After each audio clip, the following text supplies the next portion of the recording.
وحده والصلاة والسلام على من لا نبي بعده وبشانه قال جل وعلا إن الله وملائكته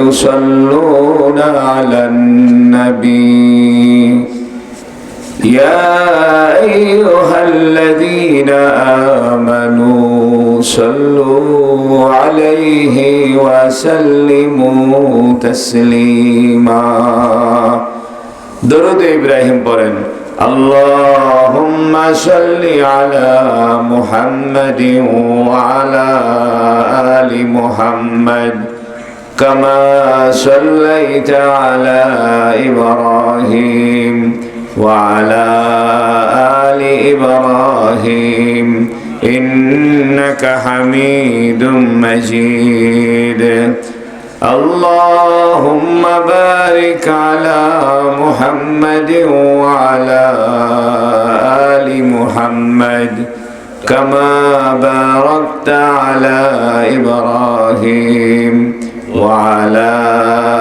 آل إبراهيم إنك حميد مجيد أما بعد فقد قال جل وعلا وما أرسلناك إلا رحمة للعالمين وقال النبي صلى الله عليه وسلم إنما أنا بعثت معلما لأتمم مكارم الأخلاق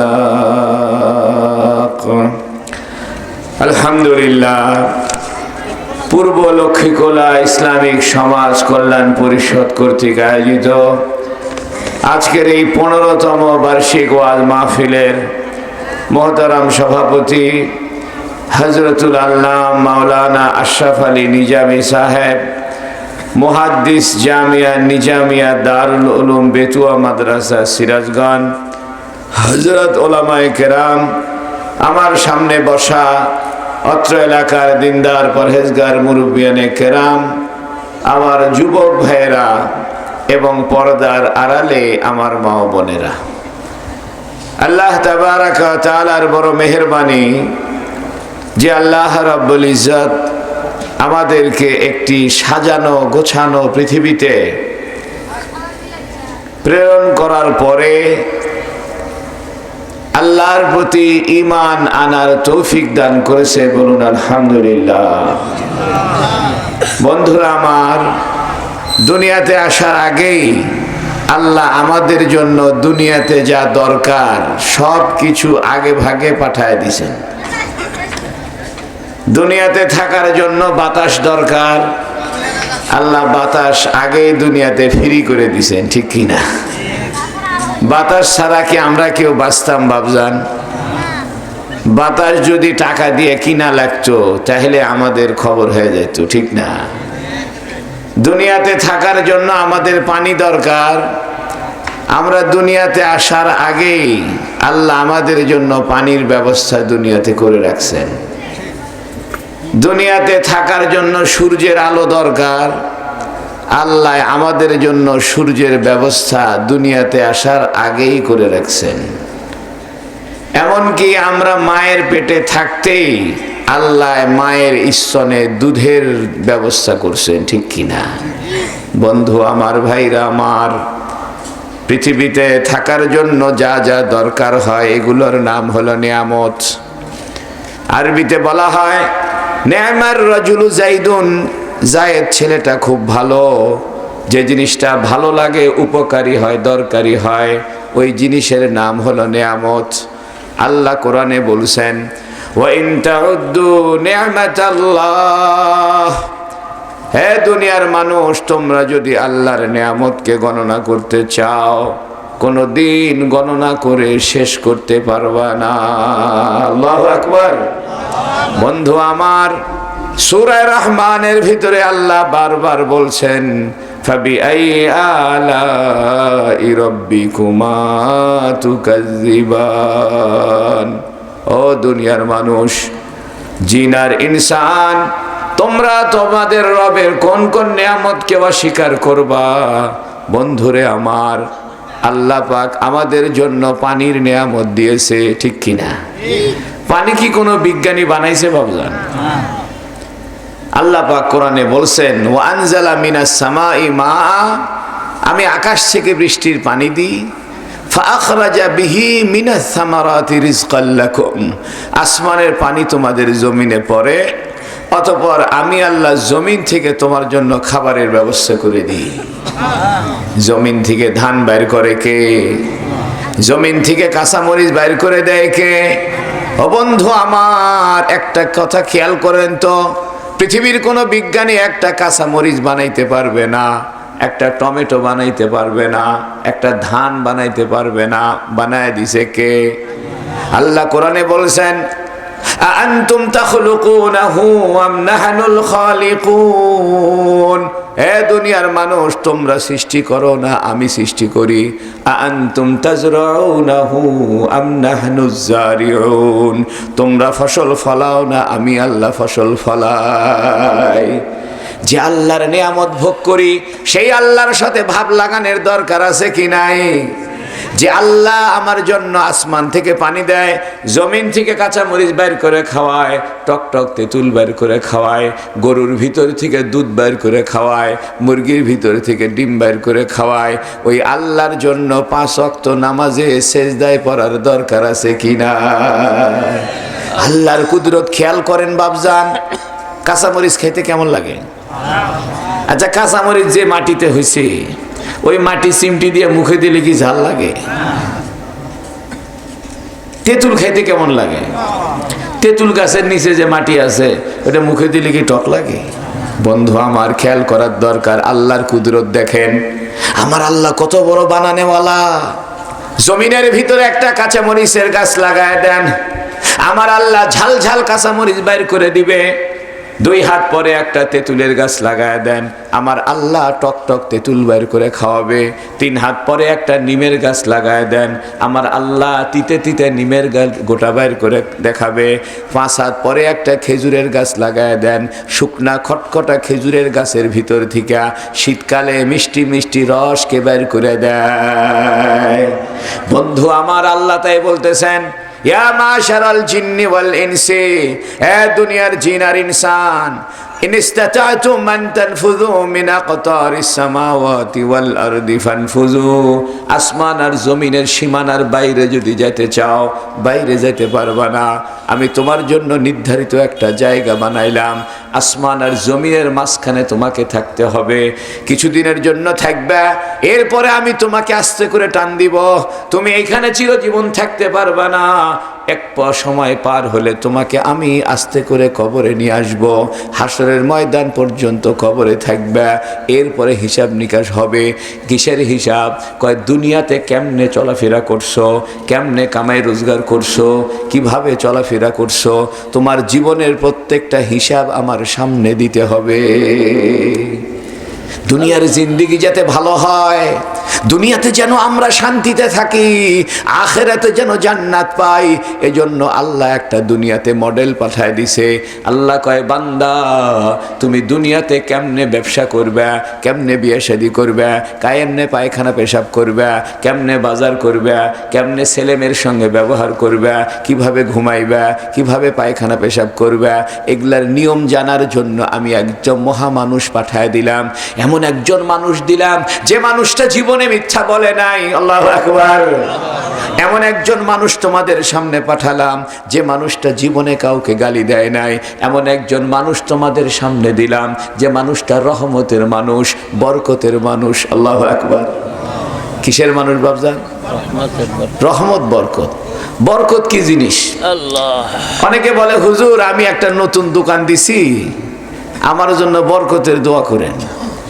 বরকত আরবিতে বলে কালিলুল আশিয়া কাসিরুল ফাওয়ায়েদ, জিনিস কম লাভ বেশি, এটার নাম কি? বরকত। এক বেচারা 500 টাকা নিয়ে ব্যবসা শুরু করছে, লাভ হইতে হইতে 5 লাখ টাকা হয়েছে, এটা হলো বরকত। আর একজন 5 লক্ষ টাকা দিয়ে ব্যবসা আরম্ভ করছে, লস খাইতে খাইতে হয়ে গেছে 500, এটা হলো বেবরকত, ঠিক কিনা? একজনের ক্ষুধা লাগছে, 2-4 লোকমা খাইলেই পেট ভরে যায়, এটা হলো বরকত। আর একজন 3 প্লেট ভাত খায়, তাও পেট ভরে না, এটা হলো বেবরকত। একজন সারা দিন ধরে কাজ করে, কাজ গুছাইতে পারে না, খালি এলোমেলো হয়ে যায়, এটা হলো বেবরকত। আর একজন 1 ঘন্টা কাজ করছে, আধা ঘন্টা কাজ করছে, সব কাজ গুছায় উঠছে, এটা হলো বরকত, ঠিক কিনা? বন্ধু আমার নবী হলো বরকতের নবী। 63 বছরের জন্য আমার নবী দুনিয়াতে এসেছিলেন। আল্লাহু আকবার। কত বছরের জন্য? 40 বছর বয়সে আমার নবী হয়েছিলেন। এরপরে নবীজি মক্কা শরীফে আরো 13 বছর ছিলেন। 40 আর 13 কত? জোরে কর। এরপরে আরো 10 বছর নবী মদিনা শরীফে ছিলেন। 53 আর 10 কত? এই 63 বছর আমার নবী দুনিয়াতে ছিলেন। এই 63 বছরের জীবনে নবী এমন এমন কাজ কাম করে গেছেন, এমন এমন কথা বলে গেছেন, এমন এমন আচরণ করে গেছেন, এমন এমন ব্যবহার দেখায় দিয়ে গেছেন, ওই ব্যবহার যদি কেউ নিজের ভিতরে গ্রহণ করতে পারে, নবীর কথা মতো চলতে পারে, নবীর ডিজাইনে নিজেকে সাজাইতে পারে, তাহলে লোকটা দুনিয়াতেও শান্তি, আখিরাতেও শান্তি। এটা বরকতের হাদিস শোনামুনি আপনাদেরকে। কন্যা আপনাদের মন খারাপ নাই তো? এই হাদিসটা বুখারী শরীফে আছে। আমার পাশে মুহাদ্দিস সাহেব হুজুর আছেন। আমার নবীর একজন বিশিষ্ট সাহাবী ছিলেন, নাম ছিল হযরত জাবের। কি নাম? হযরত জাবেরের পিতার নাম ছিল আব্দুল্লাহ। তো মানুষে বলতো জাবের বিন আব্দুল্লাহ, আব্দুল্লাহর ছেলে জাবের। হঠাৎ করে হযরত জাবের রাদিয়াল্লাহু আনহুর পিতা আব্দুল্লাহ মরে গেছে। তো মারা যাওয়ার সময় অনেক খেজুর ঋণ করে মারা গেছে। এখন লোকজন বাপের পাওনা হযরত জাবেরের কাছে এসে চাওয়া আরম্ভ করছে যে, জাবের, তোমার বাপ মরে গেছে, আমরা ওগুলো বুঝি না, তোমার বাপের থেকে আমরা খেজুর পাওনা আছি, তোমার বাপের পাওনা শোধ করো। হযরত জাবেরের 6টা মেয়ে ছিল। কয়টা মেয়ে? হযরত জাবের এখন চিন্তা করে, কি করি, কোথায় যাই? আমার তো অত টাকা পয়সা নাই, বাপের ঋণ কেমন শোধ করি? মনে মনে চিন্তা করে কোথায় গেলে একটা সুপরামর্শ পাওয়া যাবে, কোথায় গেলে সমাধান পাওয়া যাবে। চিন্তা করে করে দৌড়ে আমার রাসূল নবীজির দরবারে চলে যায়।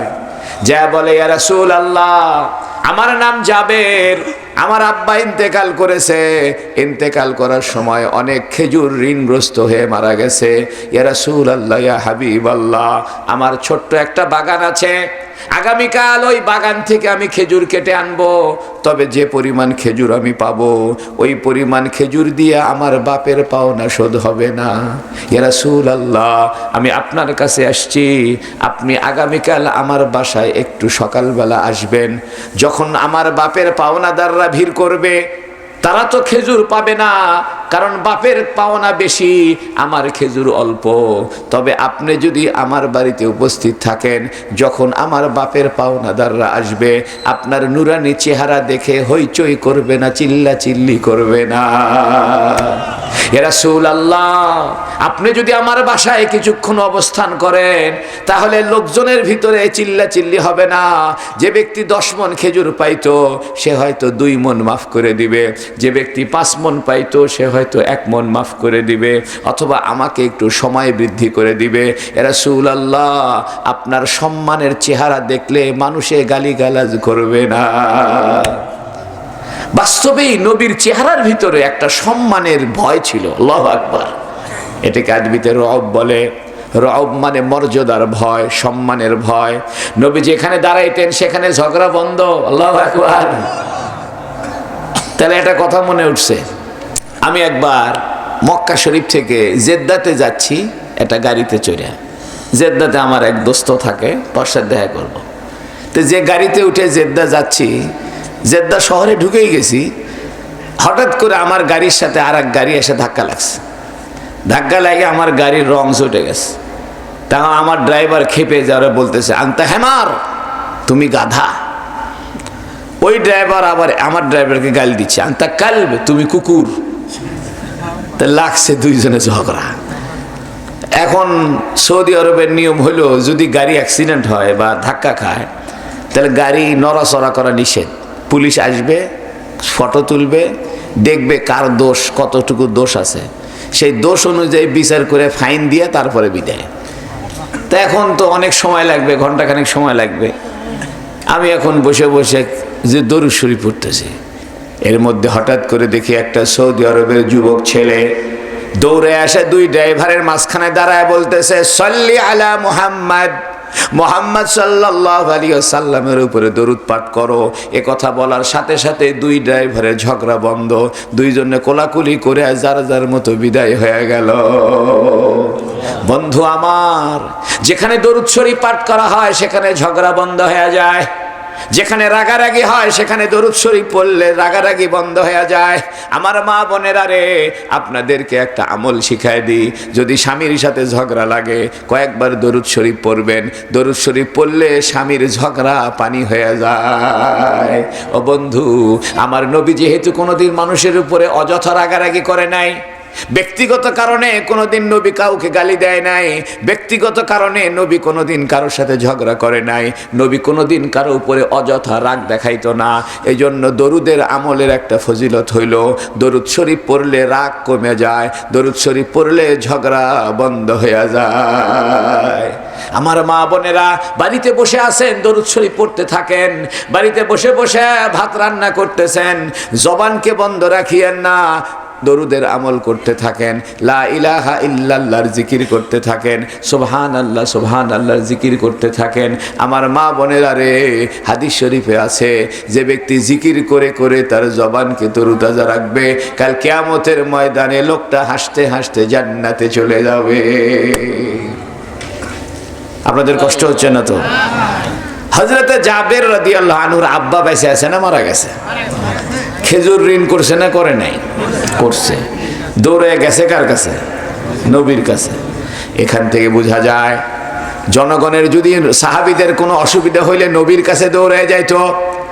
ও বন্ধু আমার, পূর্ব লক্ষ্মীকোলার জনগণ, এখন তো আর নবী নাই, সমস্যায় পড়লে যাইতে হবে নবীদের যারা উত্তরাধিকার, নবীদের ওয়ারাসাতুল আম্বিয়া ওলামায়ে কেরাম। যে কোনো সমস্যায় পড়বেন আলেমদের কাছে দৌড়ে যাইবেন। সাহাবীরা যেমন নবীর কাছে দৌড়ে যেত, এখনো কেউ যদি আলেমদের কাছে পরামর্শ নেওয়ার জন্য যায়, আলেমদের কাছে দোয়া নেয়, তাদের পরামর্শ নেয়, ওই সাহাবীরা নবীর কাছে পরামর্শ নিয়ে যেমন ফায়দা পাইছে, আজকের যুগেও আলেমদের সঙ্গে পরামর্শ নিলে কিছু না কিছু ফায়দা তো আল্লাহ অবশ্যই দিবে। হুজুর সাল্লাল্লাহু আলাইহি সাল্লাম হযরত জাবেরকে বললেন, জাবের চিন্তা করো না, আমি সকাল সকাল তোমার বাড়িতে যাবো। আল্লাহু আকবার। নবী ছিল গরিবের নবী, নবীর সাথে গরিব মানুষের কানেকশন বেশি ছিল। এজন্য আবু সুফিয়ানকে যখন হেরাকাল বাদশা জিজ্ঞেস করছে, ও আবু সুফিয়ান, তোমাদের মক্কাতে নাকি একজন নতুন নবীর দাবিদার বাড়াইছে? আবু সুফিয়ান বলে, হ্যাঁ। হেরাকাল বাদশা বলে, তার নাম কি? কয় মুহাম্মদ। কয় মুহাম্মাদের অনুসারী গরিব মানুষ বেশি না বড় লোক বেশি? তা আবু সুফিয়ান মনে মনে চিন্তা করছে যে মুহাম্মাদের অনুসারী তো গরিবই বেশি, বেলাল, আম্মার, সোহেল, সোয়েব। আমি কয়ে দিই যে গরিব মানুষের সংখ্যা বেশি, তাহলে বাদশাহ এই নবীকার পাত্তা দিবে না, ঠিক কিনা? আবু সুফিয়ান খুশিতে খুশিতে বলতেছে, মুহাম্মাদের অনুসারী বাল জুআফা উহুম, মানুষের মধ্যে যারা দুর্বল শ্রেণীর মানুষ, পয়সা করি নাই, শক্তি কম, সমাজে প্রভাব নাই, এরকম লোকই মুহাম্মাদের ধর্ম গ্রহণ করছে। এই কথা খুশিতে খুশিতে আবু সুফিয়ান বলছে। হেরাকাল বাদশা বলে, শুনে রাখো, আমি খ্রিস্টানের একজন বড় পণ্ডিত, আমি তৌরাতের কিতাবের মধ্যে দেখেছি যিনি আখেরি নবী হবেন তার অনুসারী অধিকাংশই গরিব মানুষই হবে। কারণ গরিব মানুষ সবসময় জুলুমের শিকার হয়, গরিব মানুষ অত্যাচারের শিকার হয়। যার দুনিয়াতে গরিব মানুষ, তার উপরে মানুষ জমির কেস লাগায়, তার আইল ঠেলে দেয়, ঠিক কিনা? যে গরিব মানুষ ওর জমির আইলটা বড় লোকে ঠেলে দেয়, যে গরিব মানুষ ওর জাগার দিক খালি চাপে, ঠিক কিনা? আর বড় লোক যদি হয় ওর জমি থেকে আইল ঠেলে দেওয়ার সাহস আছে। এই জন্য জালেম যারা হয় তারা নবীর ধর্ম গ্রহণ করতে পারে না। যারা মজলুম হয়, যারা অত্যাচারিত হয়, দুর্বল মানুষ, গরিব মানুষ, নবী যেহেতু জুলুমের বিপক্ষে, নবী যেহেতু মজলুমের পক্ষে, জালেমের বিরুদ্ধে, এই জন্য নবীদের অধিকাংশ অনুসারী গরিব মানুষই বেশি হয়। এখন উল্টা হয়ে গেছে। যদি কেউ শোনে যে অমক পীর সাহেবের মুরিদ তারেক জিয়া, তাহলে তো মানুষ গরিব, বাপরে বাপ বিরাট পীর সাহেব রে, তারেক জিয়া মুরিদ হয়েছে, ঠিক কিনা? আর যদি কয় যে ভাই রিক্সাওয়ালা, ভ্যানওয়ালা, তারপরে জমিতে কাম করে, মুদি দোকানদার, এই হুজুরের মুরিদ হয়েছে, বুঝছি এই হুজুর ছোট হুজুর, ঠিক কিনা? বন্ধু আমার, ভাইরা আমার, নবীজি বললেন জাবের তুমি চিন্তা করো না, সকাল সকাল আমি তোমাদের বাড়িতে যাইতেছি। সকালবেলাও নবীজি জাবেরের বাড়িতে উপস্থিত হলেন, বুখারী শরীফের ভিতরে আছে। নবীজি বললেন জাবের, তুমি যে বাগান থেকে খেজুরগুলা পাইছো এগুলো আলাদা আলাদা করো, আজকা জায়েদ খেজুর আলাদা করো, সুক্কারি খেজুর আলাদা করো, আজোয়া খেজুর আলাদা করো, মাবরুম খেজুর আলাদা করো, রুতাব খেজুর আলাদা করো, বারিনি খেজুর আলাদা করো। এগুলো খেজুরের বিভিন্ন নাম। নবী বললেন জাবের, ভালো খেজুর আলাদা করো, মধ্যমগুলো আলাদা করো, ছোটগুলো আলাদা করো, বেশি পাকাগুলো আলাদা করো, পোষা পোষাগুলো আলাদা করো। ভালোটার সঙ্গে খারাপটা মিশমাশ করে বাপের পাওনা শোধ করতে যাইও না। এখান থেকে একটা মাসলা বের হয়েছে। এই যে আমরা ফতুয়া দিই, মাসলা মাসাইল দিই, মানুষের মনে করে হুজুর রাবেন খালি বানায় দেয়, না, প্রত্যেকটা মাসলা কোরআন হাদিস থেকে বাইর করে দেওয়া হয়। যেরকম সুবহানাল্লাহ, মাসলা বাইর হয়েছে পাইজাম চাউলের সাথে 28 চাউল মিশ করে বেচা জায়েজ নাই। কারণ নবী আগেই বলে দিছে যে ভালো খেজুর আলাদা করো, খারাপ খেজুর আলাদা করো। কারণ জাবের পাওনাদার আছে, বাপে পাওনাদার আছে, বাপের পাওনাদার আছে, সব খেজুরি একসাথে মিশ করলে মাপে দিতে সুবিধা, ঠিক কিনা? নবী বলে দিল না, ভালোটা ভালো জায়গায় রাখো, খারাপটা খারাপ জায়গায় রাখো, যদিও দেখতে কম লাগে, তারপরেও ভালো আর খারাপ একসাথে মিশমাশ করবে না। এখান থেকে মাসলা বাইর হয়েছে, ধানের মধ্যে সিটে মিশে বেচা জায়েজ নেই। ভালো ধানের মধ্যে খারাপ ধান মিশ করে দিয়ে বেচা জায়েজ নাই, ভেজাল দেওয়া জায়েজ নাই। আল্লাহু আকবার। কিতাবের ভিতরে আছে হুজুর সাল্লাল্লাহু আলাইহি সাল্লাম ওই খেজুরের স্তূপের উপরে যেখানে খেজুর রাখছে চতুর্দিকে 3 বার চক্কর দিছে।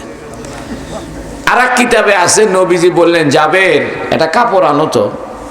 হযরত জাবের রাদিয়াল্লাহু আনহু একটা কাপড় আনছে। নবীজি কাপড়টা ওই খেজুরের উপরে বিছায় দিয়া ওই খেজুরের উপরে বসে পড়ছে। আল্লাহু আকবার। ফাজালাসা আলা ওয়াসতিহিন্না, হাদিস শরীফে আছে ফাজালাসা আলা ওয়াসতিহিন্না, নবী খেজুরের উপরে বসে গেলেন। আল্লাহু আকবার। এখান থেকে আরেকটা মাসলা বের হইছে। মাসলা হইল আপনি চিনির বস্তার উপরে, আলুর বস্তার উপরে, আটার বস্তার উপরে বসে থাকা জায়েজ আছে। কারণ নবী কার উপর বসে পড়ছে? খেজুরের উপরে। এখন মনে করেন একজন চিনির বস্তার উপর বসে ভ্যান গাড়িতে করে আসতেছে, আর একজনে কয় এই মিয়া এই চিনি দিয়ে শরবত খায়া ইফতারি করে, এই চিনির বস্তার উপরে উঠছো, নামো। এ কথা বলার দরকার নাই, কারণ নবী নিজেই বসে পড়ছে কার উপরে? নবী যেহেতু খেজুরের উপরে কাপড় বিছায় তার উপরে বসে পড়ছেন। এর দ্বারা মাসলা বাইর হয়েছে ধানের বস্তার উপরে বসে থাকলে অসুবিধা নাই, চিনির বস্তার উপরে বসে থাকলে অসুবিধা নাই, আটার বস্তার উপরে বসে থাকলে অসুবিধা নাই। ও বন্ধু, নবীজি খেজুরের স্তূপের উপরে বসে আছেন আর জাবেরকে বলতেছেন জাবের তুমি বিসমিল্লাহ বলে বলে খেজুর মাপো আর বাপের পাওনা শোধ করো। আল্লাহু আকবার। নবী ওখানে বসে আছেন। হযরত জাবেরকে নবী বললেন জাবের তুমি চিন্তা করো না, ঘাবড়ায়ও না, তুমি বিসমিল্লাহ বলে বলে দাড়ি পাল্লায় খেজুর তোলো আর বাপের পাওনা আস্তে আস্তে শোধ করো। কিতাবের ভিতরে লেখে হযরত জাবের মনে মনে বলতেছে আমার খেজুর না থাকলেও চলবে, কোনো মতো বাপের পাওনা শোধ হলেই আমি খুশি। আমি বিসমিল্লাহ বলে বলে খেজুর মাপতেছি আর বাপের পাওনা শোধ করে দিচ্ছি। এখান থেকে আরেকটা মাসলা বেরিয়েছে। সে মাসলা হইল প্রত্যেক কাজের মধ্যে আল্লাহর নাম নিলে কাজটা বরকত হয়, রহমত হয়। যেরকম সুবহানাল্লাহ। এই জন্য নবী বললেন তুমি বিসমিল্লাহ বলে বলে মাপো। ও বন্ধু আমার, লক্ষ্মীকুলার ভাইরা, আজকে থেকে নিয়ত করেন প্রত্যেকটা কাজের মধ্যে আল্লাহর জিকির করব। জুতা পায়ে দেওয়ার সময়ও বলবো বিসমিল্লাহ, জুতে খোলার সময় বলবো বিসমিল্লাহ, মেসওয়াক করার সময় বলবো বিসমিল্লাহ, খানা খাওয়ার সময় বলবো বিসমিল্লাহ, ঘুমের সময় দোয়া পড়ে ঘুমাবো, পায়খানা যাওয়ার সময় দোয়া পড়ে পায়খানায় যাব, পায়খানার থেকে বের হওয়ার সময় ডান পাও আগে দিয়ে দোয়া পড়বো।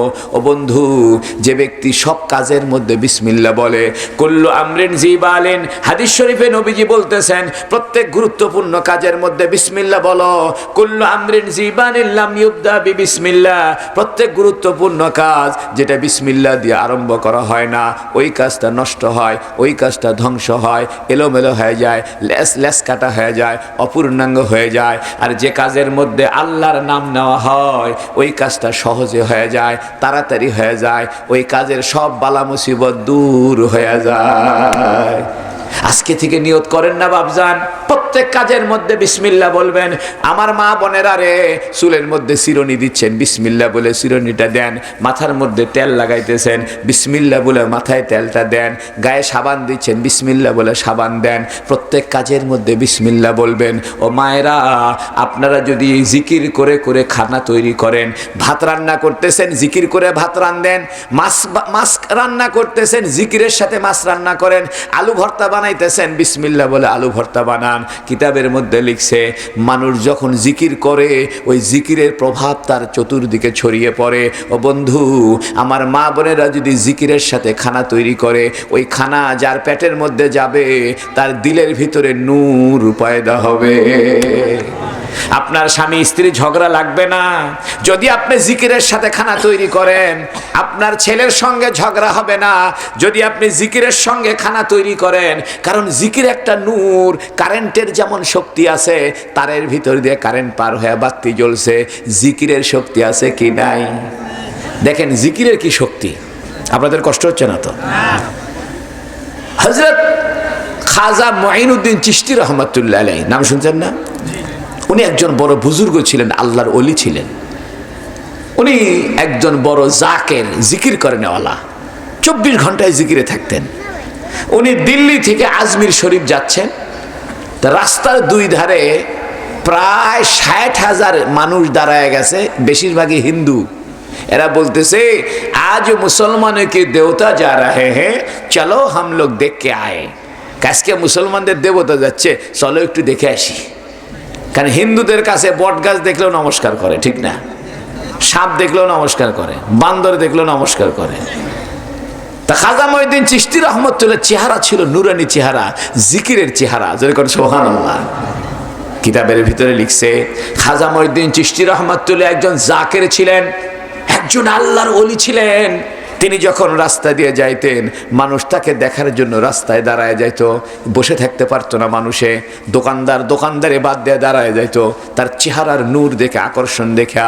কিতাবের ভিতরে লিখছে, খাজা মুঈনুদ্দিন চিশতি রহমাতুল্লাহ আলাইহি দিল্লি থেকে আজমিরে যাচ্ছেন, যাওয়ার সময় রাস্তার দুই ধারে হাজার হাজার মানুষের চেহারার দিকে একবার তাকাইছে, আর অন্তরে অন্তরে দোয়া করছে, আল্লাহ এই লোকগুলাকে হেদায়েত দিয়ে দাও, আল্লাহ এই লোকগুলাকে হেদায়েত দিয়ে দাও। কিতাবের ভিতরে লিখছে, খাজা মুঈনুদ্দিন চিশতি রহমাতুল্লাহ আলাইহি যখন চেহারাটা ওই 60,000 মানুষের চেহারার সঙ্গে স্পর্শ করছে, চেহারা মিল হয়ে গেছে, একদিনে 60,000 হিন্দু মুসলমান হয়ে গেছে। ও বন্ধু আমার, ইসলাম আমলের নাম। যত আমল করবেন আপনার তত লাভ হবে, উম্মতের ফায়দা হবে। আমল ছাড়া কোনো কাম নাই, আমল ছাড়া কোন কাম নাই। আমলের দ্বারা জিন্দেগি গঠন করতে হবে। দুনিয়াতে বেশি দিন থাকতে পারবেন না, এ দুনিয়া থাকার জায়গা না, এ দুনিয়া আপনাকে থাকতে দিবে না। দুনিয়া বলবে বয়স হয়ে গেছে, তাড়াতাড়ি মরো। এজন্য অসুখ বিসুখ ধরবে, ডায়াবেটিস ধরবে, হার্টের ব্যারাম ধরবে। এর ব্যারাম না, আসলে হলো দুনিয়া সিগন্যাল দিচ্ছে, তোমার হার্টের ব্যারাম হয়েছে, থাকা যাবে না, তোমার ভিতরে ডায়াবেটিস ঢুকছে, থাকতে পারবা না, দুনিয়ার থেকে ভাগো। ও বন্ধু, দুনিয়া কামানোর জায়গা নয়, দুনিয়া আখেরাতের কামানোর জায়গা। আর দুনিয়া মাজরাতুল আখেরা, যে ব্যক্তি দুনিয়াতে আখেরাত কামাবে, দুনিয়াও পাবে, আখেরাতও পাবে। ও বন্ধু, মৃত্যু তো হবেই, কেন নিজেকে সংশোধন করবা না? কেন আল্লাহর সঙ্গে ভাব লাগাইবে না? আল্লাহ বলেন, ও আম্মা মান খাফা মাকাম রাব্বিহি ওয়া নাহান নাফসা আনিল হাওয়া। যে ব্যক্তি আল্লাহর সামনে দাঁড়ানোকে ভয় করে, সে জানে মৃত্যুর পরে একদিন আল্লাহর সামনে দাঁড়াইতে হবে, তাই সে আল্লাহরকে ভয় করে, হারাম কাজ করে না, নাজায়েজ কাজ করে না। আল্লাহর সঙ্গে দেখা করতে হবে, এই জন্য সে আল্লাহর হুকুম মতো চলে। আল্লাহ পাক বলেন তার ঠিকানা হলো জান্নাত।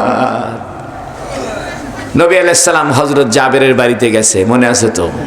বসে আছে কার উপরে? খেজুরের উপরে। আর জাবেরকে বলছে, জাবের বিসমিল্লাহ বলে বলে খেজুর মাপো আর বাপের পাওনা শোধ করো। আল্লাহু আকবার। এখান থেকে আমরা মাসালা পাইলাম, সব কাজের মধ্যে কি বলবো? বিসমিল্লাহ বলবো। দেখেন জিকিরের কত লাভ। হুজুর সাল্লাল্লাহু আলাইহি সাল্লাম বলছেন, তোমরা পায়খানা ঢোকার আগে একটা দোয়া পড়ো। দোয়াটা কি? আল্লাহুম্মা ইন্নী আউযু বিকা মিনাল খুবুসি ওয়াল খাবাইস। হে আল্লাহ, আমি আপনার কাছে আশ্রয় চাই এই নাপাকি থেকে এবং দুষ্ট জিন্নাত থেকে আমি আশ্রয় চাই। এই দোয়াটা পড়ে বাম পাও আগে দিয়ে যদি কেউ পায়খানায় ঢোকে, আর পায়খানা থেকে বের হওয়ার সময় ডান পাও আগে দিবে, আরেকটা দোয়া পড়বে, গুফরানাকা আলহামদুলিল্লাহিল্লাযী আযহাবা আন্নিল আযা ওয়া আফানি। কত সুন্দর একটা দোয়া, গুফরানাকা। হে আল্লাহ, আমি আপনার কাছে ক্ষমা চাই। কেন? আল্লাহ, পায়খানা বসে তো জিকির করা জায়েজ নাই, এই জন্য আপনার কাছে মাফ চাই। আল্লাহু আকবার। দুইটা সময় জিকির করা জায়েজ নাই, একটা পায়খানা পেশাবের সময়, আর একটা স্ত্রীর সঙ্গে বিশেষ সময়ে, স্ত্রীর সঙ্গে বিশেষ মুহূর্তে, ওই সময় জিকির করা জায়েজ নাই। এই জন্য পায়খানা থেকে বের হওয়ার পরে দোয়া পড়তে হয়, গুফরানাকা, হে আল্লাহ আপনার কাছে ক্ষমা চাই। আলহামদুলিল্লাহিল্লাযী আযহাবা, সমস্ত প্রশংসা ওই আল্লাহর জন্য যিনি আমার পেটের ভিতরে কষ্টদায়ক জিনিস বের করে দিল। আযহাবা আন্নিল আযা, কষ্টদায়ক জিনিস বের করে দিল। ওয়া আফানি, আর আমাকে আরাম দিল। আল্লাহু আকবার। আচ্ছা বলেন তো, পায়খানা পেশাব করার পর আরাম লাগে কি লাগে না? 2 দিন যদি পেশাব বন্ধ হয়ে যায় খবর হয়ে যাবে, ঠিক না? একটা দিন যদি পায়খানা বন্ধ হয়ে যায় তাহলে পেট ফুলে উঠবে। কোনোদিন কি খেয়াল করে দেখছেন প্রত্যেক দিন অটোমেটিক আল্লাহ পেশাব পায়খানা বের করে দিচ্ছে, টাইম টু টাইম পেশাব পায়খানা হয়ে যাচ্ছে? শুকরিয়া আদায়ের দরকার আছে কি নাই? ও লক্ষ্মীকুলার যুবকেরা, ও সমাজ কল্যাণের যুবকেরা, একটা বাড়িওয়ালা যদি কোনো কুকুরকে এক টুকরা গোস্ত খাইতে দেয়, কুকুর বাড়িওয়ালার ভক্ত হয়ে যায়। বাড়িওয়ালা যদি বিড়ালকে একটা মাছের কাঁটা খাইতে দেয়, বিড়াল ওই বাড়িওয়ালার ভক্ত হয়ে যায়।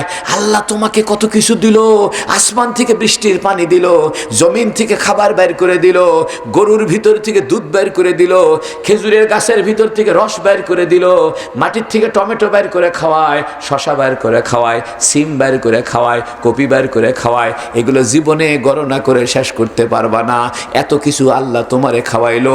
ওই আল্লাহর জন্য 5 ওয়াক্ত নামাজে সেজদায় পড়ার দরকার আছে কি না? তুমি যদি আল্লাহর কাছে সেজদায় না পড়ো, যদি আল্লাহর জন্য 5 ওয়াক্ত নামাজটা না পড়ো, তোমার চাইতে নিমক হারাম আর কে হতে পারে? আল্লাহ তোমারে সবকিছু দিয়ে পালতেছে, সূর্য দিয়ে তোমার দিনের বেলা আলো করে দিচ্ছে, চাঁদের আলোতে তোমার জন্য ফলের ভিতরে সুঘ্রাণ ঢুকায় দিচ্ছে, আসমান থেকে বৃষ্টির পানি দিচ্ছে, জমিন থেকে খাবার বের করে খাওয়াচ্ছে। সেই আল্লাহর সঙ্গে যদি প্রেম না করো, আল্লাহর সঙ্গে যদি ভাবনা লাগাও, দুনিয়াও বরবাদ, আখিরাতও বরবাদ। আর আল্লাহর সাথে ভাব লাগানোর রাস্তা হলো জিকির। আল্লাহ কোরআনে বলছেন, ফাযকুরুনি আযকুরুকুম, এ বান্দা আমার জিকির করো, আমিও তোমাকে স্মরণ করব। আল্লাহ কোরআনে বলছেন, ফাযকুরুল্লাহ যিকরান কাসীরা, বেশি বেশি আল্লাহর জিকির করো। যে ব্যক্তি জিকির করবে মৃত্যুর সময় তার কলেমা নসিব হবে। মনটা অস্থির থাকে অনেক সময়, ঠিক কিনা? দেখবেন মানুষের মন অনেক সময় খারাপ লাগে বা মন স্থির থাকে না, মেজাজ খিটমিটা হয়। আল্লাহ বলতেছে, আল্লাহ, হে জগতের মানুষ শোনো, তোমাদের যদি মন খিটমিট লাগে, মেজাজ যদি খারাপ লাগে, মন যদি এলোমেলো হয়ে যায়, আল্লাহ বিযিকরিল্লাহ, আল্লাহর জিকির করো, তাতমাইন্নুল কুলুব, তোমাদের অন্তরের মধ্যে আমি শান্তি শান্তি ঢুকাইয়া দিব। ও মা বোনেরা রে আমার, বাড়িতে বসে বসে সময় নষ্ট করবেন না। আপনাদের তো আল্লাহ পাক একটা সুযোগ দিয়েছে, সারাদিন বাড়িতেই থাকতে হয়, যদিও অনেক কাজ কাম করতে হয়, ভাত রান্না করতে হয়, কাপড় ধুইতে হয়, অনেক কাজ করতে হয়। আমি জানি একজন পুরুষের চাইতে মহিলারা বেশি কাজ করে, তারপরও আমি বলবো আপনারা যদি 4টা আমল করেন বিনা হিসাবে আপনি জান্নাতে ঢুকে যাবেন।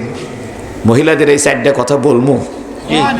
হাদিস শরীফে আছে, মান সাল্লাত খামসাহা, কোন মহিলা যদি 5 ওয়াক্ত নামাজ ঠিক মতো পড়ে, আল্লাহু আকবার, ওয়া সামাত শাহরাহা, রমজান মাসের রোজাটা ঠিক মতো রাখে, ওয়া খাদামাত যাওজাহা, স্বামীর খেদমত যদি করে, ওয়া আহসানাত ফারাজাহা, আর নিজের যৌনতার হেফাজত করে, পর্দা পুশিদার মধ্যে থাকে, পরপুরুষের সঙ্গে দেখা সাক্ষাৎ দেয় না, ফুতিহাত লাহা আবওয়াবুল জান্নাহ, হাদিসের মধ্যে আছে ওই মহিলার জন্য জান্নাতের সব দরজা খুলে দেওয়া হবে।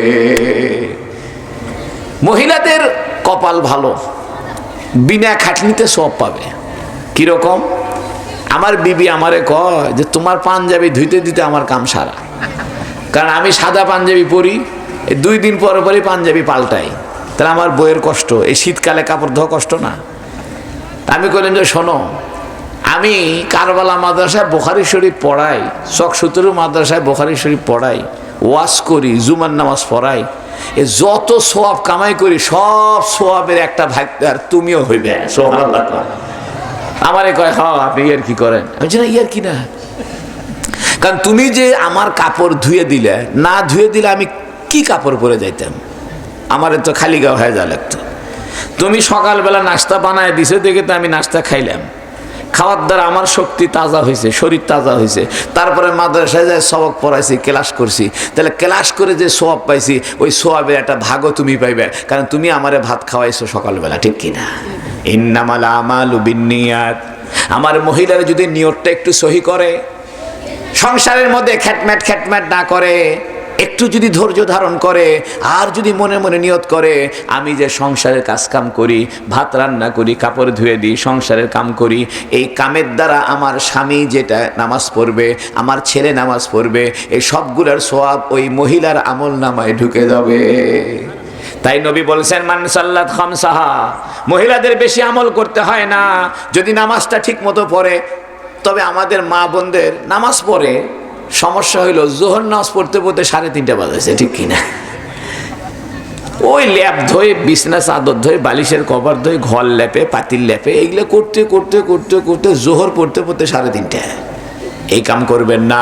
মসজিদে আজান হবে, সব কাম বন্ধ করে নামাজে দাঁড়ায় যাবেন, আল্লাহু আকবার। তবে মহিলাদের জন্য নামাজের ভিন্ন কাপড় হওয়াটা ভালো, কারণ মহিলারা কাজ কাম করতেছে, কাপড়ের মধ্যে ময়লা লাগে, পানি লাগে।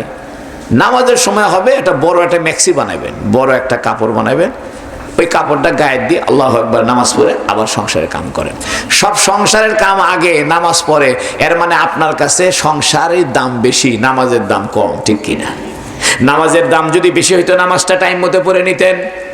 তারপরেও তো মহিলাদের প্রত্যেক মাসে কিছু নামাজ মাপ আছে, ফিরি যেরকম সুবহানাল্লাহ কিতাবের মধ্যে লিখছে, হাদিসে আছে যে মহিলারা যে কয়দিন নাপাক থাকে বা অসুখ থাকে, ওই কয়দিন নামাজ না পড়েও নামাজের সওয়াব পাবে, আল্লাহু আকবার। ফিরি সওয়াব, কারণ ওই সারা মাস নামাজ পড়ছে, এখন নামাজ পড়তে পারতেছে না, তার অসুবিধা। এই যে কয়দিন, 5 দিন 6 দিন 7 দিন যদি অসুবিধা থাকে, এই 5-7 দিনের নামাজ না পড়েও সওয়াব পাবে, আল্লাহু আকবার। নবী বলেছেন মান সাল্লাত খামসাহা, কোন মহিলা যদি 5 ওয়াক্ত নামাজ পড়ে, ওয়া সামাত শাহরাহা, রমজান মাসের রোজাটা ঠিক মতো রাখে। কারণ কি? কারণ রমজান মাসে কিছু রোজাও মহিলারা রাখতে পারে না তাদের অসুখের কারণে। এখন মহিলারা করে কি, রমজান পার হলে ওই রোজাটা আর রাখেই না। এই জন্য নবী বলতেছেন যে দেখো নামাজ তোমাদের মাপ আছে, রোজা মাপ নাই। যে কটা রোজা কাজা হবে ওই রোজাগুলো রমজানের পরে আবার পূর্ণ করে দিবে। তাই নবী বলতেছেন মান সাল্লাত খামসাহা, কোন মহিলা যদি 5 ওয়াক্ত নামাজ পড়ে, ওয়া সামাত শাহরাহা, রমজান মাসের রোজা ঠিক মতো রাখে, ওয়া খাদামাত যাওজাহা, স্বামীর খেদমত করে। স্বামীর খেদমত মানে, স্বামীর খেদমত মানে এমন কাজ না করা যাতে স্বামী কষ্ট পায়। স্বামী কষ্ট পায় এরকম কাম না করা, ব্যাস এটাই হলো স্বামীর খেদমত। দেখেন আমাদের নবী যখন নবী হয়েছে, আপনাদের কষ্ট হচ্ছে না তো? আমাদের নবী যখন নবী হয়েছেন গারে হেরাতে, বাড়িতে এসে বলতেছে জাম্মিলুনি জাম্মিলুনি, আমারে তাড়াতাড়ি কম্বল দিয়ে ঢেকে দাও, খাসিতু আলা নাফসি, আমি তো মরেই যাচ্ছি, আমার জানের ভয় হচ্ছে, আমি মনে হয় বাঁচবো না। তা খাদিজা কাছে কি হয়েছে? কয় আমি যে গারে হেরাতে গেছিলাম, সেখানে শেষ রাত্রে ফেরেশতা এসে আমার 3 বার চাপ দিছে, কোরআন নাজিল করছে, এমনভাবে চাপ দিছে আমার জ্বর এসে গেছে, ভয় লাগতেছে, আমি মনে হয় মরেই যাবো, আমি মনে হয় ধ্বংস হয়ে যাবো। খাদিজা বলতেছে কাল্লা, খবরদার, আপনি ধ্বংস হবেন না। আনতা তাকসিবুল মাদুমা, আপনি অসহায়ের সহায়তা করেন, আপনি বিধবার আশ্রয়, গরিবের ঠিকানা, আপনি মেহমানদারি করেন, আপনি সত্য পথে খরচপাতি করেন, আপনার মতো ভালো মানুষকে আল্লাহ কখনো বিপদে ফেলবে না। এর দ্বারা বোঝা গেল বউরা যদি স্বামীদেরকে সান্ত্বনা দেয়, বউরা যদি স্বামীদেরকে একটু ধৈর্য ধারণের পরামর্শ দেয়, একটু তার গুণগান করে, যেন আপনি ভালো মানুষ, আপনার ক্ষতি হবে না ইনশাআল্লাহ, এই ধরনের কথাবার্তা যদি বউরা স্বামীদেরকে বলে, সংসারটাও সুখের হইল, কিয়ামতের ময়দানে খাদিজাতুল কুবরার সঙ্গে জান্নাতও পাবে। তাই আমার মা বোনদেরকে বলবো, স্বামীর সঙ্গে ভালো ব্যবহার করবেন। শুধু স্বামীর সাথে ভালো ব্যবহার করতে বললাম, ঠিক আছে, স্বামীদেরও দরকার আছে বউদেরকে ভালোবাসা, যেরকম ঠিক কিনা? এই জন্য হুজুর সাল্লাল্লাহু আলাইহি সাল্লাম তার স্ত্রীদেরকে মাঝে মাঝে বেড়াইতে নিয়ে যাইতেন। নবী আলাইহিস সালাম যতগুলো যুদ্ধ করছেন সব যুদ্ধে বউদেরকে সাথে নিয়েছেন। নবী আলাইহিস সালাম জীবনে একটা হজ করছেন, হজের মধ্যে সব স্ত্রীদেরকে সাথে নিয়ে গেছেন। এই জন্য আমাদের উচিত হবে বউদেরকেও মহব্বত করা। নবী নিজেই পরিবারের কাজ করতেন, নবী নিজে ঘর ঝাড়ু দিতেন, বিছনা সাফ করতেন, খানা তৈরি করতেন, রুটি বানাইতেন। আল্লাহু আকবার। এগুলো সুন্নত। বইয়ের কাজের সাথে সহযোগিতা করা সুন্নত, বইয়ের কাজের একটু সহযোগিতা আগায় দেওয়া সুন্নত। বউ হয়তো ভাত রান্না করতেছে, খাবার দিবে, আপনি প্লেটটা ধুয়ে দিলেন, গ্লাসটা একটু সাফ করে দিলেন, সুন্নত আদায় হইল, সংসারের কাজও হইল, স্বামী স্ত্রী মহব্বত হইল। 4 নম্বরে নবী বলতেছেন আহসানাত ফারাজাহা, যে তার যৌনতার হেফাজত করে, পর্দা পশিদার ভিতরে থাকে, পরপুরুষের সঙ্গে দেখা দেয় না, জেনা ব্যভিচার তো দূরেই থাকলো, ফুতিহাত লাহা আবওয়াবুল জান্নাহ, ওই মহিলার জন্য জান্নাতের সব দরজা খুলে দেওয়া হবে। হযরত জাবের কি বলে বলে খেজুর মাপে দিচ্ছে। এইবার আসেন, কিতাবের ভিতরে লিখছে হযরত জাবের রাদিয়াল্লাহু তাআলা আনহু বিসমিল্লাহ বলে বলে খেজুর মাপতেছে আর বাপের পাওনা শোধ করতেছে। সকাল থেকে দুপুর পর্যন্ত বাপের পাওনাদাররা আসতেছে, আর হযরত জাবের বিসমিল্লাহ বলে বলে খেজুর মেপে মেপে দেয়। সব পাওনাদার খুশি মনে পাওনা নিয়ে চলে গেল। আল্লাহু আকবার। এখন নবী বলতেছে জাবের, তোমার তো কাজ হয়েছে না? তো জাবের কয় ইয়া রাসূলুল্লাহ, কাজ তো হয়ে গেছে আলহামদুলিল্লাহ। তো নবী বলে তাহলে আমি এখন যাই। এখান থেকে একটা মাসলা বের হয়েছে, আপনি যদি কোনো বাড়িতে বেড়াইতে যান, আসার সময় বাড়িওয়ালাকে বলে আসা সুন্নত। আল্লাহু আকবার। নবী কার বাড়িতে গেছে? জাবেরের বাড়িতে গেছে। নবী ফুস করে চলে যাইতো, তা যায়নি। নবী যাওয়ার সময় জাবেরকে বলতেছে জাবের থাকো, গেলাম। এখান থেকে মাসলা বের হয়েছে, আপনি কোনো বাড়িতে বেড়াইতে গেলে আসার সময় হাসি মুখে বিদায় আসা সুন্নত। আল্লাহু আকবার। এজন্য কোনো বাড়িতে যদি মেহমান আসে, মেহমানের 3টে সুন্নত গুরুত্বপূর্ণ। একটা 3 দিন মেহমানদারি করা সুন্নত, আর একটা হলো মেহমানকে আগায় দেওয়া সুন্নত। অর্থাৎ মেহমান যখন চলে যাচ্ছে কিছু দূর রাস্তা ওর সাথে হেঁটে হেঁটে এসে একটু আগায় দেওয়া সুন্নত। আর একটা হলো মেহমান যা পছন্দ করে সেই অনুযায়ী খাবার দেওয়া সুন্নত। আমাকে দেশে করে কি, মেহমান হয়তো গরুর গোস্ত খায় না, ও সমানে গরুর গোস্ত পাক করে নিয়ে চলে যাচ্ছে, তাহলে মেহমানদারি হইল? এজন্য মেহমানকে জিজ্ঞেস করতে হবে যে আপনি কি খাবেন। মেহমানদারির আরেকটা সুন্নত হইল, মেহমান যে আপনি দাওয়াত দিছেন, মনে করেন আপনি একজনকে দাওয়াত দিছেন, সে আপনার বাসায় আসতে 20 টাকা রিক্সা ভাড়া লাগে। কয় টাকা? আসতে লাগে 20 টাকা, যাইতে লাগে 20 টাকা। এই মেহমানকে ওই টাকা হাদিয়ে দিয়ে দেওয়া সুন্নত। কারণ আপনি তো খাওয়ার দাওয়াত দিছেন, তা আমার গাড়ি ভাড়া দিয়ে আমি এসে খামো, আমার তো লস, ঠিক কিনা? এই জন্য আপনি খাইবারও দিবেন, গাড়ি ভাড়াও দিবেন। যেরকম সুবহানাল্লাহ, এটাই নিয়ম। দাওয়াতই দেয় না, গাড়ি ভাড়া তো দূরেই থাকলো। তাহলে দাওয়াতের একটা হাদিস শোনেন, শুনবেন নি? দাওয়াতের একটা হাদিস শোনেন। হযরত ইব্রাহিম আলাইহিস সালাম মেহমান ছাড়া এক বেলাও খানা খাইতো না। একদিন হযরত ইব্রাহিম আলাইহিস সালাম মেহমান খুঁজে পাইতেছে না, 3 মাইল হেঁটে গেছে মেহমান খোঁজার জন্যে। আল্লাহু আকবার। হযরত ইব্রাহিম আলাইহিস সালামের একটা নিয়ম ছিল, প্রত্যেক বেলা মেহমান ধরে আনা খাইতো। তো একদিন মেহমান পায় না, কয় মাইল হেঁটে গেছে? 3 মাইল পর্যন্ত হেঁটে গেছে মেহমান খোঁজার জন্য। তো মেহমান পায় না, মন খারাপ, তো বাড়িতে আসছে। আসা থেকে দূরে মেহমান বসে আছে। আল্লাহু আকবার। তো ইব্রাহিম খুব খুশি। তো বউকে কইছে, বউয়ের নাম সারা। বউয়ের নাম কি? এটা হাজেরা না, আর এক স্ত্রী, ইসহাকের মা। কার মা? ইসমাইল আলাইহিস সালামের মা না, এটা হলো ইসহাক আলাইহিস সালামের মা। তা বউকে বলতেছে, তুমি মেহমান আসছে, কি আছে বাড়িতে? কয় গরুর গোস্ত আছে। কয় গরুর গোস্ত ভুনা করে তাড়াতাড়ি দাও, মেহমান পাইছি। এখন গরুর গোস্ত ভুনা করে মেহমানের সামনে দিয়েছে, বিআইজিলিন হানিস, কোরআন শরীফের আয়াত। মেহমান কয় আমরা খাবো না। ইব্রাহিম তো ভয় পেয়ে গেছে, সর্বনাশ, মেহমান খায় না কে? জিজ্ঞেস করছে, খাও, তোমাদের জন্য গরু ভুনা করে আনলাম। মেহমানে কয় আমরা মানুষ না, আমরা ফেরেশতা। আল্লাহু আকবার। ইব্রাহিমে কয়, এই তো তোমরা ফেরেশতা, কি জন্য আইছো? কয় আপনাকে একটা সুসংবাদ দিতে আসছি। কয় কি সুসংবাদ? কয় বুড়া বয়সে আপনার একটা সন্তান হবে, ওই সন্তানের নাম হবে ইসহাক। তাফসীরের কিতাবে লিখছে, মেহমানদারি যদি আপনি করেন, আল্লাহ আপনাকে আপনার চিন্তার বাইরে, ধারণার বাইরে নিয়ামত দিবে। আল্লাহু আকবার। ইব্রাহিমের বুড়া বয়সে বাচ্চা হওয়ার কোনো সম্ভাবনা আছে? ইব্রাহিমের বিবি বলতেছে, ইন্নি আজুজ ইন্নি আকিম, আমি বুড়ি হয়ে গেছি, আমি বাঞ্জা, আমার আর সন্তান হবে না। এই বুড়ি বয়সে কেমনে আমার সোল হবে? আল্লাহকে কাযালিকা, এরকম ভাবেই হবে। বুঝা গেল মেহমানদারি করার দ্বারা আল্লাহ বরকত দেয়। আল্লাহু আকবার। আজকে থেকে নিয়ত করেন, দেখেন আমার কথাটা ম্যাপে দেখেন, মনে করে আমল করে দেখেন। যত মেহমানদারি করবেন বরকত খালি ঢেলে ঢেলে আসবে। মেহমানের দ্বারা বরকত নাজিল হয়, মেহমানের দ্বারা রিজিকের মধ্যে বৃদ্ধি পায়, মেহমান আসলে পরে অসুখ বিসুখ ভালো হয়। যে ব্যক্তি মেহমানদারি দুনিয়াতে করবে, কাল কিয়ামতের ময়দানে হযরতে ইব্রাহিমের সঙ্গে জান্নাতে থাকবে। আমরা তো এখন মেহমান দেখলে ভয় পাই, ঠিক কিনা? 2 বন্ধু মিলে হোটেলে নাস্তা খাইতে গেছে, খাওয়া শেষ, এখন একজন খালি পকেটে হাত ঢুকায় বাইর করে, আর একজন গেছে সাবান দিয়ে হাত ধোয়ার জন্য। এর মানে এর মধ্যে বিল টিল হয়ে যায়, যা হয় হোক, ঠিক কিনা? আসে না এরকম? মানে পরোটা খাইয়া দেয়, ওই সাবান দিয়ে হাত ধুবের কাছে আর আসে না, ওখানে খালি দেরি করে। মানে এর মধ্যে কি হয়ে যায়? বিল টিল ক্লিয়ার হয়ে যায়, ঠিক কিনা? আহা, প্রত্যেক নবীর সুন্নত ছিল মেহমানদারি। সমস্ত নবীদের একটা মৌলিক আমল ছিল মেহমানদারি।